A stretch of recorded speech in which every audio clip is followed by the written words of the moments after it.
Willkommen zu Frequent Traveler TV. Mein Name ist Lars Korsten und natürlich habe ich für euch wieder eine frisch gepresste Sendung. Themen, die ich für euch frisch gepresst habe: Helvetic ersetzt Cityline bei Lufthansa, Lufthansa Premium Offensive Nummer 1 in Europa, Lufthansa City Airlines modernisiert ihre 319er Flotte, Emirates Skywards Promotion und Finnair verbessert die Punktegutschrift bei JAL-Flügen. Ihr denkt dran, wie immer den Kanal zu abonnieren, die Glocke anzumachen, aber auch ein Like dazulassen. Und denkt natürlich dran, wie immer, aufs Cool zu kommen und die Themen zu diskutieren. Ja, das Thema Cityline nimmt natürlich kein Ende, weil das Ende war abrupt. Helvetic ersetzt diese und nach dem Aus von Lufthansa Cityline entstehen natürlich massive Lücken im Luftverkehr. Lufthansa reagiert mit Wetlease-Partnern wie Helvetic, um das Netzwerk stabil zu halten. Lasst uns mal kurz auf die Fakten schauen. Das Cityline Aus hat 20.000 gestrichene Flüge allein in diesem Sommer. Wetlease-Einsatz durch Helvetic und andere. Einsatz der Embraer E195-E1 aus dem Hub München. Strecken in Deutschland sind Dresden, Hamburg, Münster und Stuttgart-Sylt. Europa ist Amsterdam, Brüssel, Marseille, aber auch Nizza und Prag. Ja, für die Fluggesellschaft ist das natürlich eine kurzfristige Kapazitätslösung, ist aber kein nachhaltiges Modell, denn sie zeigt die strukturellen Probleme im Konzern mit Personal. Für uns ist es halt ein uneinheitliches Produkt, wobei Helvetic jetzt Leiden auf hohem Niveau ist. Und die Statusvorteile bleiben ja Gott sei Dank erhalten. Aber es ist halt wirklich ein Shift zu wesentlich flexibleren Kapazitätsmodellen. Wir sollten uns auch darauf mal anschauen, wie dieser Wetlease bei Lufthansa jetzt ist. Ist das die normale, das Neue, die Normalität? Wie stark leidet die Marke? War Cityline Aus strategisch viel zu früh? Als Fazit kann man natürlich sagen, kurzfristig notwendig, langfristig allerdings natürlich kritisch. Lufthansa im Übergangsmodus im Europaverkehr. Dazu habe ich für euch natürlich die Frage des Tages. Wird Lufthansa durch solche Lösungen effizienter oder eher chaotischer? Da könnt ihr ja gerne was zu schreiben. Beim zweiten Thema Lufthansa Premium Offensive Nummer 1 in Europa. Da gibt es ja wirklich nichts zu sagen. Man investiert 70 Millionen in die Kabine, ins Service, ins Catering und will Lufthansa als Premium Airline in Europa, ja, ich nenne es mal positionieren. Umsetzung bleibt jedoch die größte Herausforderung. Klar ist das Ziel in Europa, Nummer 1 zu werden. Man hat die Programme Allegris und Fox, man hat die First Class mit neuem Service, Kaviar, Champagner, Fine Dining. Auch die Business Class hat da natürlich auch, ich sag jetzt mal, ihr Fett wegbekommen. Denn in der Business Class gibt es Kaffee und Kuchen.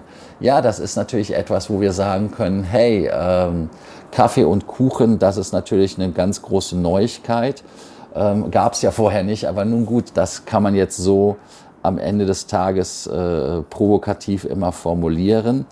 Ich mache mal gerade hier noch mal kurz mein Notebook, so dass es nicht aufhört an zu sein. Ja, also auf jeden Fall noch mal zur Economy Class. Da gibt es ja auch dann mehr Auswahl. Heißt also, man kriegt dort ganz klar auch noch mal mehr Auswahl beim Essen. Das ist bei der Economy gut, auch frischere Mahlzeiten. Fokus ist halt die Emotionalisierung und die Inszenierung des Essens. Man kann jetzt das Ganze ganz klar so sagen, dass das natürlich ein Angriff auf Air France und Premium-Konkurrenz ist. Man möchte sich über das Soft-Produkt differenzieren, deutlich besseres Erlebnis, aber das Inkonsistenzrisiko ist höher. Denn ich sage mal so, wenn der Fokus mehr auf Erlebnis ist, ist er weniger auf Status. Auch ist es so, dass die Legacy Carrier natürlich zu echten Premium-Anbieter werden, aber die operative Historie und die Mitarbeiterzufriedenheit ist ein Thema. Und für das Jubiläumsjahr sei man sehr gut aufgestellt, sagt Jens Ritter. Klar, das ist auch so, aber wir müssen trotzdem einige Punkte mal wirklich diskutieren, denn reicht Catering, Service für Premium-Position? Ist Lufthansa operativ überhaupt bereit? Und die Crew-Motivation ist ja gar nicht gegeben, gerade nach dem Cityline Aus. Natürlich ist die richtige Richtung gemacht, aber die Execution entscheidet. Das heißt also, die Umsetzung im Alltag ist das große Risiko. Ihr könnt jetzt natürlich sagen, und mit der Frage des Tages die Frage beantworten, kann Lufthansa wirklich Premium oder bleibt es beim Marketing? Ja, die Lufthansa City Airlines modernisiert auch Flugzeuge, weil man jetzt natürlich mehr gebraucht wird. Die Lufthansa City Airlines modernisiert die älteren 319er komplett, um ein einheitliches Produkt zu haben, aber auch um effizientere Abläufe zu schaffen. Das heißt also, wenn man in ein Flugzeug reinkommt, was irgendwo so bummelig 18 Jahre alt ist, weil die haben ja 4 319er, die so bummelig 18 Jahre alt sind, merkt man das an der Kabine nicht. Zusätzlich gibt es also eine Toilette 1 pro 50 Pax, größere Bordküchen, eine neue Beleuchtung, Design, die Ritze werden von 150 auf 144 reduziert. Umbau wird natürlich im Rahmen eines C-Checks gemacht. Auch für die Airlines ist es natürlich eine kosteneffiziente Lösung. Auch kommt man natürlich jetzt bald mit den 220ern in die Flotte. Für uns Passagiere bedeutet das besseren Komfort, aber auch klar Standardisierung innerhalb der Lufthansa-Gruppe, Fokus auf Effizienz und Markenkonsistenz. Heißt also ein besseres Produkt für uns alle. Wir bauen alles aus, bis nur noch das Skelett übrig bleibt. So ist es, wenn das Flugzeug in den C-Check geht. Aber trotzdem gibt es halt Diskussionen. Lohnt sich die Modernisierung alter Jets oder ist es besser, direkt in neue Flugzeuge zu investieren? Wie wichtig ist die Produktkonsistenz? Als Fazit kann man natürlich sagen, ja klar, sinnvolle Übergangslösung, aber eine Bude, die 18 Jahre alt ist, wie lange soll sie noch weiterfliegen? Und Fokus auf Effizienz statt Luxus. Für euch natürlich auch wieder hierzu eine Frage des Tages, würdet ihr lieber neu fliegen oder modernisiert fliegen? Also ist es neu oder per Woll gewaschen? Ich bin mal gespannt auf eure Antworten. Ja, dann gibt es noch eine Emirates Promo. Diese Promo startet offenbar irgendwo, man weiß nichts Genaues mit Bonus, mit Tiermeilen, kommuniziert diese aber kaum, um nicht zu sagen gar nicht. Heißt also, man hat da nur so Pipi-Box-Parolen. Die wichtigsten Fakten, die wir so haben, sind, dass die Emirates Airlines im Zeitraum vom 1. Mai bis zum 31. August 30% mehr Tiermiles gibt. Teilweise sieht man das auch.